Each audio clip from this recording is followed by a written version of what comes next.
Welcome to Things You Don't Know.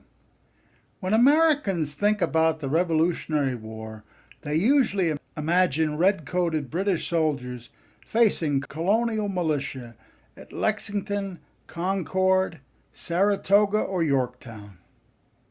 What is often forgotten is that Native Americans played a major role in the conflict. Thousands of indigenous men fought in the war.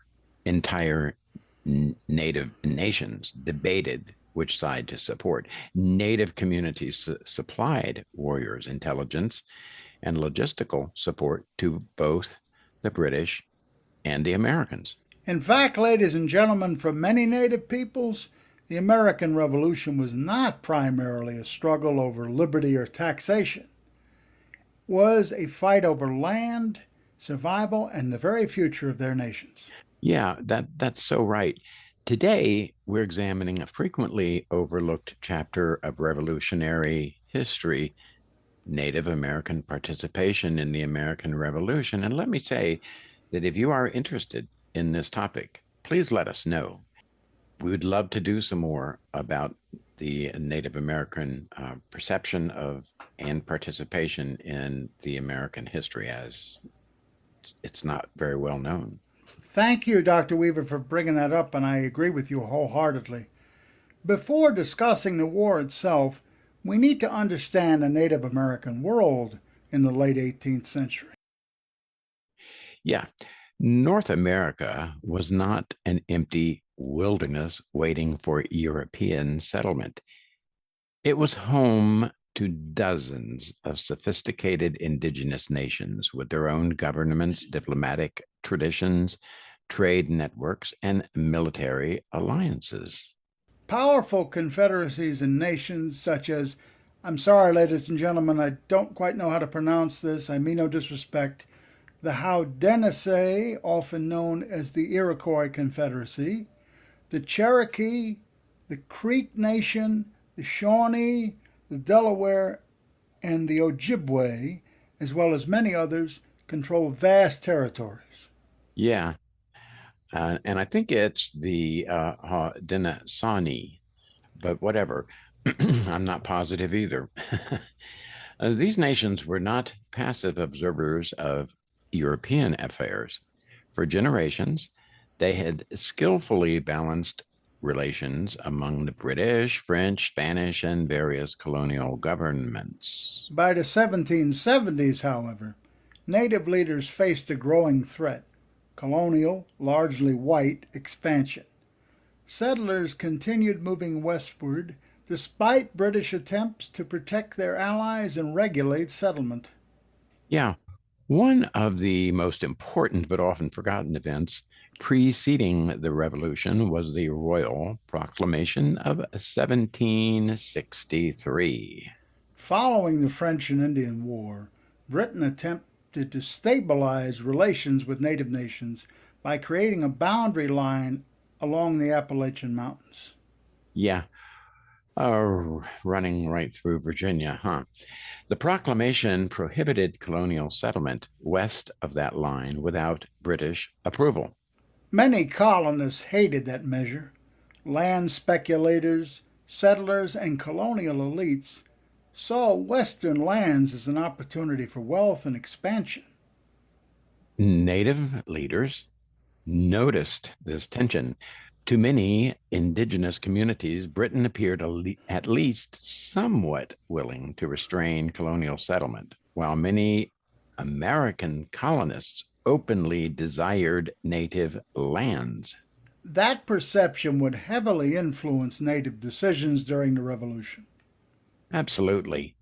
So when the war broke out in 1775, Native nations faced an extraordinarily difficult choice. They certainly did, Dr. Weaver. Some leaders hoped to remain neutral.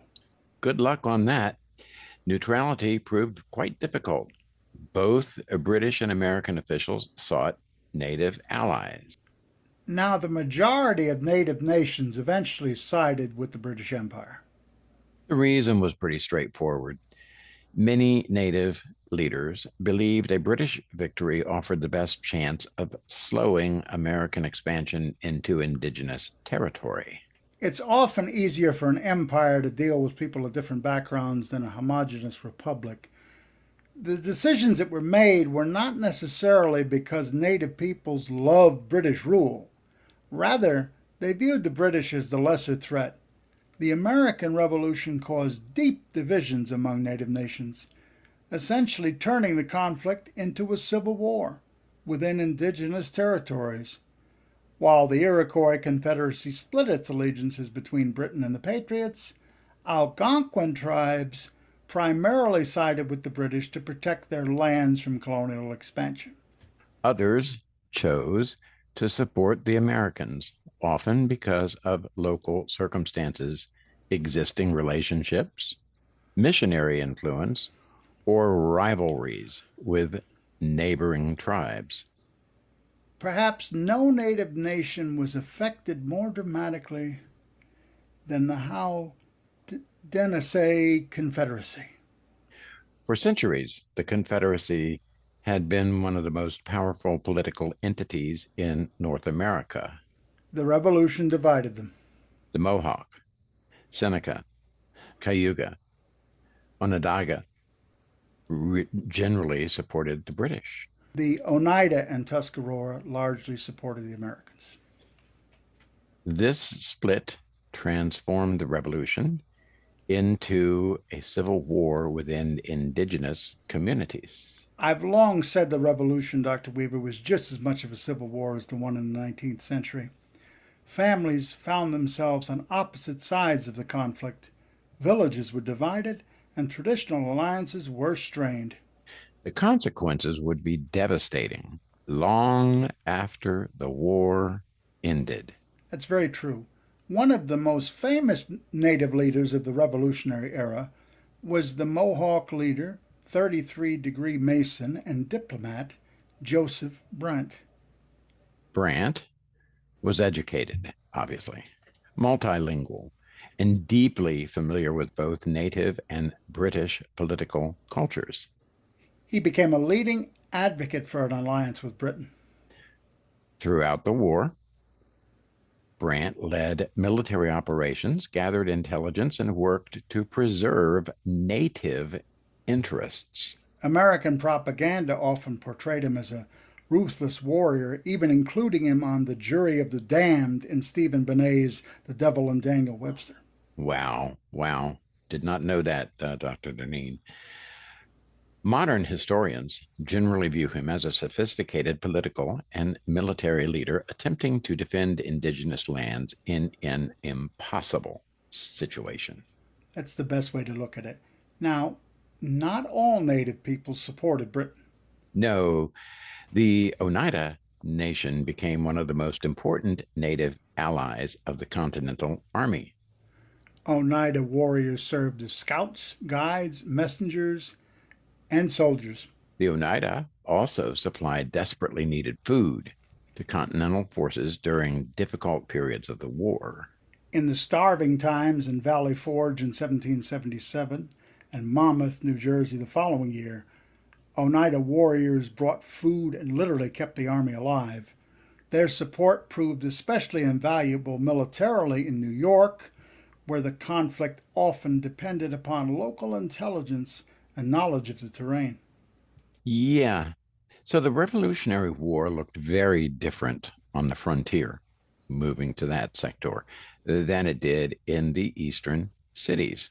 For frontier communities, it's very much like an Iraq or Vietnam style guerrilla war. The war often involved raids, counter raids, ambushes, and attacks on settlements.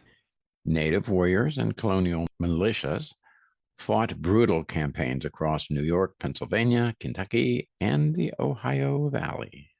Violence frequently targeted villages, farms, food supplies, and civilian populations. These frontier campaigns created deep bitterness on all sides and contributed to generations of mistrust. It's quite correct. One of the most significant campaigns involving native peoples was the Sullivan Expedition of 1779. General George Washington ordered a major offensive against Iroquois communities allied with Britain.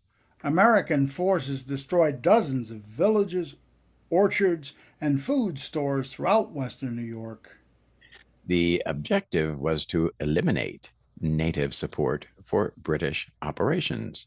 The campaign inflicted enormous suffering upon indigenous communities and remains a deeply significant event in Native historical memory.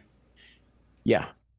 When Britain surrendered at Yorktown in 1781 and peace negotiations began, Native nations faced a very grim reality.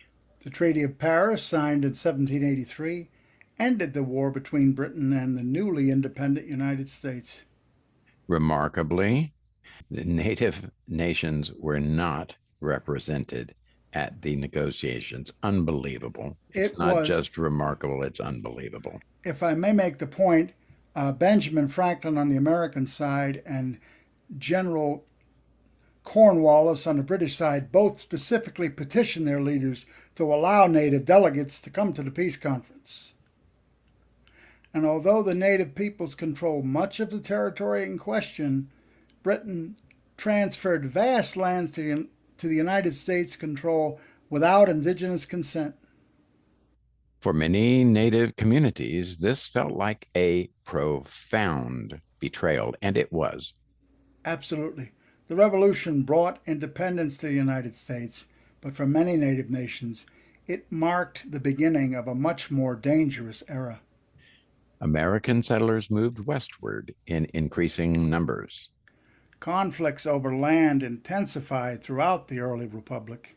Many Native nations that had supported Britain lost territory, influence, and a lot of people.